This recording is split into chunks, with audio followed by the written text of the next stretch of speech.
के अंतर्गत टॉपिक है भाई, कोई दूर का नहीं है। तो अब हम लोग पढ़ने वाले मेरे प्यारे बच्चों वो है सेट जेफ का नियम।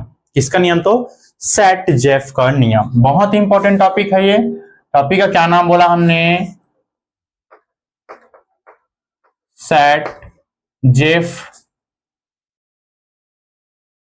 का नियम। ठीक, ये कब लागू होता है मेरे प्यारे बच्चों? तो ये लागू होता है जब किसी कार्बन या फिर समूह में जब दो या दो से अधिक बीटा कार्बन उपस्थित हो तब की बात है। देखो, जैसे कि अगर हम ध्यान देंगे, मान लेते हैं जैसे कि हमारा ये CH3 नजदीक में लिखते हैं ना, ताकि हमको और आगे लिखना है। ये आ गया भाई हमारा ये CH3 और ये C ऊपर में भी है। हमारा ऊपर नहीं जोड़ते हैं, नीचे में जोड़ लेते हैं। ये CH3 और ये CH, ऊपर में बैठा है हमारा एक Br, बगल में है CH2 और एक है हमारा, मान लेते हैं CH3। देखो हमने क्या बोला, इसको बोलेंगे हम लोग अल्फा कार्बन, इसको हम लोग बोलेंगे बीटा कार्बन, इसको भी हम लोग क्या बोलेंगे? Beta carbon. तो फिर ये क्या होगा सर? वो कुछ नहीं होगा सर, है कि नहीं भाई? वो क्या होगा? कुछ नहीं होगा सर, ये है कि नहीं? तब फिर आगे बढ़ेंगे तो देखो हमने क्या बोला था भाई, बीटा कार्बन से हाइड्रोजन का निष्कासन होता है। तो यहां पर दो कंडीशन लागू होगा भाई। देखो पहला कंडीशन क्या लागू होगा, मान लेते हैं अगर इसमें से हटा देते हैं, है कि नहीं, और ये वाला हाइड्रोजन निकलेगा। देखो तब कैसे बनेगा भाई, ये पहला कंडीशन CH3, ये CH, और मान लेते हैं इधर से एक हाइड्रोजन निकलता है, तब भी कंडीशन पर यहाँ पर डबल बॉन्ड बन जाएगा और ये CH और ये CH3 प्लस क्या बनेगा यहाँ पर? HBr बनेगा कि नहीं? सेकेंड कंडीशन मान लेते हैं ये वाले बीटा कार्बन से निकालते हैं, तो ये CH2 double bond CH single bond CH2 और ये CH3, और क्या बढ़ रहा है? Plus HBr। बताओ दो कंडीशन बढ़ रहे कि नहीं? बताओ बढ़ रहे ना? देखो हमने शुरू में क्या किया, इसमें से निकाला भाई एक हाइड्रोजन, ये वाले में से। देखो यहाँ पर ये CH हो गया, है ना भाई? ध्यान से देखना, ये CH3 का ये CH3, CH का ये CH, और यहाँ पर जो ये CH2 था यहाँ पर CH हो गया था। इसमें से जरूरत हम इसमें से एक हाइड्रोजन निकालें। सेकंड में किस में से निकाले? सेकंड में से दूसरे वाले बीटा कार्बन से निकाले भाई। तो देख सकते हैं यहाँ पर ये CH3 यहाँ है, देखो यहाँ जाकर के ये CH2 बदल गया। तब भी कंडीशन पर यहाँ पर एक सेट जेफ वैज्ञानिक है, उन्होंने अपना नियम दिया। तो नियम देने के बाद फिर उसने बताया कि इसका निर्माण कितना प्रतिशत होता है? 80% होता है। और इसका निर्माण कितना प्रतिशत होता है? तो 20% होता है ना भाई? तो 80% को हम लोग ज्यादा वैल्यू देंगे तो फिर उसने एक नियम लागू किया। और नियम क्या बोलता है देखो, हम इसको पहले हिंदी में लिख लेते हैं। हिंदी में लिखने के बाद फिर मैं इसको और अच्छे समझाऊंगा भाई, या फिर समझा देता हूँ फिर हिंदी में लिख लूंगा। तो उसने क्या बताया कि सेठ जेब भैया ने हमारा एक नियम दिया। उसने बोला कि जो निकलने वाला जो हाइड्रोजन होता है ना भाई, और इससे हमको क्या प्राप्त होता है? एक एल्किन प्राप्त होता है, हम शुरू में पढ़ कर आए हैं,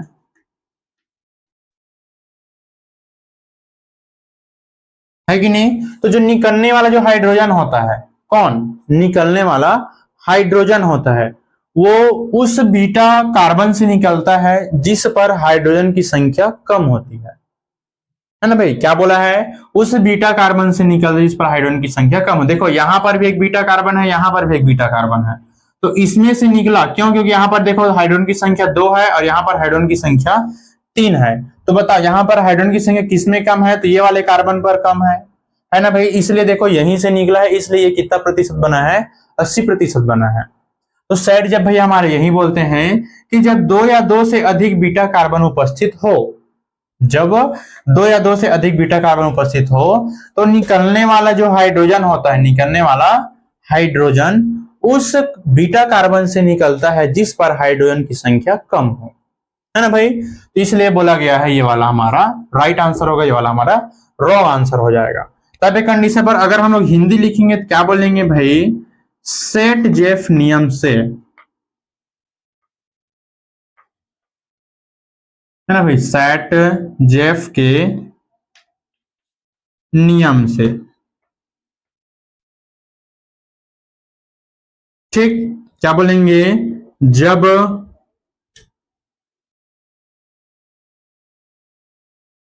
हेलो एल्केन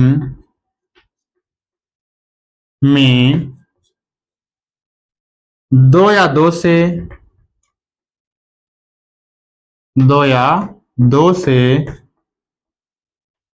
अधिक क्या हो भाई, बीटा कार्बन उपस्थित हो, बीटा कार्बन उपस्थित हो तो हाइड्रोजन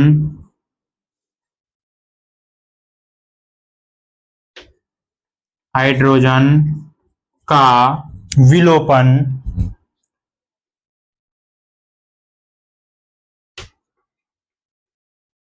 बताओ किस कार्बन से होगा, उस बीटा कार्बन से होता है, उस बीटा कार्बन से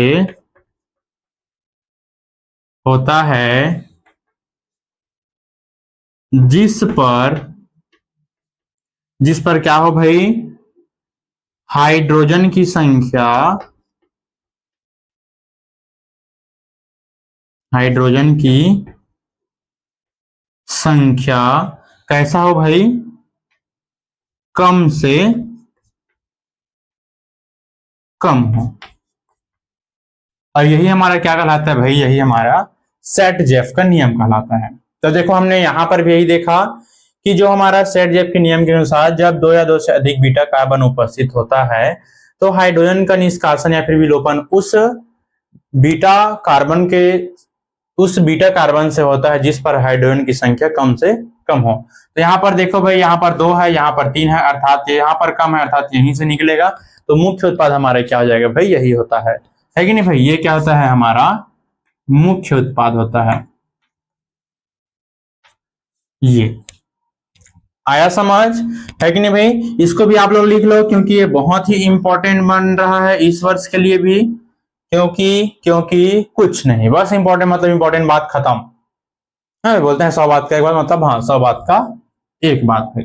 अब इसको लिखना क्या है, तो बस इसको ऐसे लिख लेना। अब देखो सेट जेफ नियम को ना कुछ और बोलते हैं भाई, और क्या बोलते हैं भाई, ध्यान देंगे। जैसे कि हमने यहां पर बोला कहां से विलोपन हो रहा है भाई, बीटा से हो रहा है, अर्थात इसको भी एक नाम से जानते हैं, वो क्या है, बीटा विलोपन अभिक्रिया, बीटा विलोपन अभिक्रिया। ठीक, इसको भी इस नाम से जाना जाता है। ये था हमारा आज का लेक्चर भाई। मैं अपने प्यारे बच्चों, मेरे प्यारे दोस्तों, मेरे प्यारे संगवारी साथियों से बस यही उम्मीद करूंगा कि यह जो हमारा जो छोटा सा प्यारा सा टॉपिक है वो मेरे प्यारे दोस्तों को जरूर समझ में आया होगा भाई। और समझ में आने के साथ आप लोग अच्छे तरीके से तैयारी भी कर रहे होंगे, स्क्रीनशॉट ले सकते हो, मैं हट दिया हूं भाई, है कि नहीं भाई। कई बच्चे बोलते हैं सर इंग्लिश डबिंग वाला, तो उसको मैंने बता दिया हूँ, सेटिंग में जाना, जैसे डिस्प्ले है कोने में होता है राइट हैंड साइड में ऊपर में, वहीं पर जाकर के हिंदी इंग्लिश को आप लोग कन्वर्ट कर सकते हो भाई। ठीक, तो देर नहीं करो, इसको स्क्रीनशॉट ले सकते हो भाई, 1 2 3, वेरी गुड। तो मेरे प्यारे बच्चों के लिए आज का टॉपिक बस यहीं तक रखते हैं, उसके बाद फिर हम लोग नेक्स्ट वीडियो लाते हैं आप लोगों के लिए, मजेदार शानदार वीडियो, इसमें नया टॉपिक पढ़ेंगे। तब तक के लिए आप लोग अच्छे तरीके से तैयारी कीजिए, खूब मन लगा के तैयारी कीजिए। All the best, all the best.